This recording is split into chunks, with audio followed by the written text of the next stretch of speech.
chers étudiants de l'UTP, laissez-moi vous souhaiter la bienvenue à la 8e édition du Dies Academicus de l'École d'initiation théologique et pastorale de Cotonou.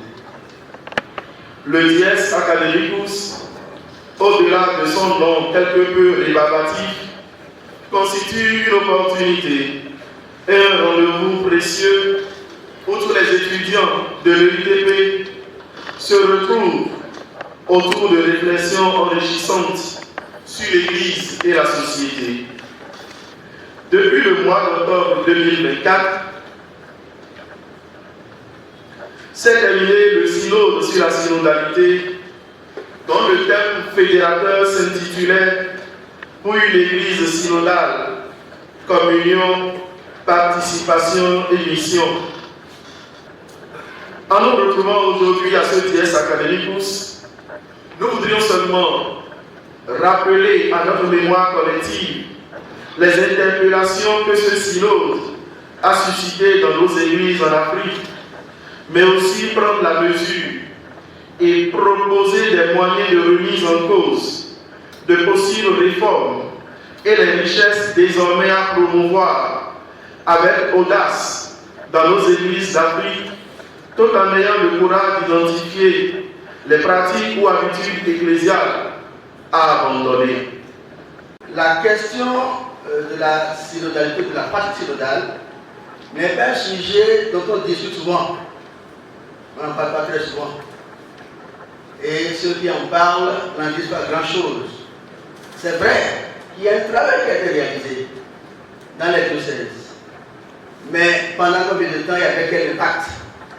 Là, la question qu'on se pose. Donc, si l'ETP nous propose de réfléchir sur la problématique, c'est une belle occasion et je voudrais dire merci pour cela. Synodalité, comme définition, c'est une dimension constitutive de l'Église, définie comme peuple de Dieu, dont la synodalité fait partie de l'identité même de l'Église. Dans la synodalité, c'est la marche ensemble, la marche collective, vécue ensemble. Et quand on marche ensemble, on sent la marche de l'autre. C'est un nouveau regard posé sur la vie de l'Église et sur l'engagement des chrétiens, des laïcs en l'occurrence. La synodalité a des enjeux, je vais citer quelque chose, je ne peux pas faire une liste exhaustive, ce serait même prétentieux. Comme enjeu, la synodalité, à mon avis, doit reposer sur la réforme de la gouvernance et la co-responsabilité. Nous avons besoin d'une reprogrammation mentale. Nous pensons trop mal. Nous pensons, le regard que nous posons sur l'autre, sur nous-mêmes, ce n'est pas bon, pas charitable. Comme chrétiens, nous devons poser un regard nouveau sur l'autre, sur les Béninois. Si nous ne posons pas un regard nouveau sur les Béninois, nous ne pouvons pas aller le Bénin. Si nous n'avons pas de Bénin, nous ne pouvons pas travailler sur le développement, ce n'est pas possible. Il y a des efforts à faire au niveau des familles, au niveau de la société, au niveau de l'Église. Moi, je voudrais que notre Église prenne le devant de certain nombre de choses pour conserver sa place d'Église prophétique. Je pense que nous devons aussi recourir aux langues nationales retenues dans les diocèses comme les langues liturgiques. Parler les langues du Bénin, pour aimer le Bénin. La synodalité a connu une affirmation doctrinale progressive, enracinée dans une ecclésiologie du peuple de Dieu, appelée à marcher ensemble, Lumen Gentium, numéro 9.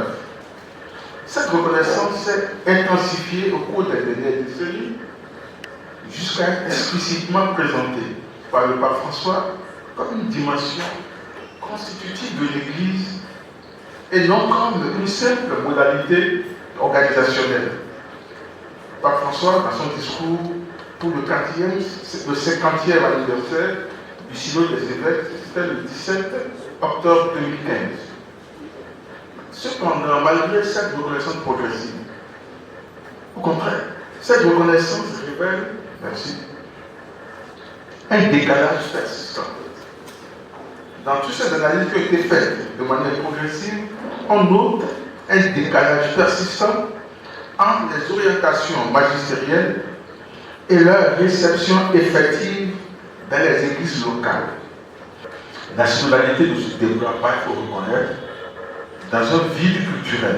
Elle s'inscrit toujours dans des contextes anthropologiques précis qui façonnent la manière de comprendre l'autorité, la parole, la communauté et la décision. Ça, c'est dans l'Évangile numéro 20, par Paul VI. En Afrique, la synodalité bénéficie d'un terreau culturel favorable, fondé sur la parole, l'écoute et la recherche du consensus. Elle se déploie dans des pratiques communautaires vivantes, mais demeure souvent insuffisamment structurée, marquée par un déficit de formation et par des résistances cléricales ou culturelles. En mots très simples, nous avons parlé aujourd'hui de l'Église et à l'Église. Nous avons parlé de notre Église. Inscrivons aujourd'hui dans notre tête que l'Église, c'est le peuple de Dieu. Et quand nous parlons de peuple de Dieu, c'est à la fois les clercs et les laïcs. Les fidèles, ce ne sont pas les laïcs seulement. Les fidèles sont aussi les clercs. Il n'y a qu'une seule catégorie dans l'Église, la catégorie qui comprend à la fois laïque et clerc, ou la catégorie fidèle. Vous êtes les fidèles du Christ laïque, et moi je suis fidèle du Christ clerc. Nous sommes tous fidèles du Seigneur. Donc nous sommes le saint peuple de Dieu. Et alors c'est ensemble que nous sommes l'Église. Une partie n'est pas Église sans l'autre, une partie ne sera jamais Église contre l'autre. C'est ensemble que nous sommes. La solidarité signifie simplement Église. La solidarité, c'est un synonyme de Église. La solidarité, c'est marcher ensemble, faire ensemble. Et donc, comme je le disais, la solidarité est un jeu de relations, d'interactions. Vous savez, dans les relations, dans les interactions, il peut y avoir des résistances, il peut y avoir des choses, il peut y avoir des tensions. Et quelquefois, même pour que la relation soit bonne, cette relation peut y avoir une tension. Et c'est important pour nous. Et cette relation, c'est d'abord quoi? C'est la relation au Christ. Voilà. La relation au Christ. Notre église synodale doit être une église qui prend davantage conscience de sa mission. Et à cette mission, nous avons besoin d'être ensemble dans la communion. Et pour cette communion, chacun doit participer.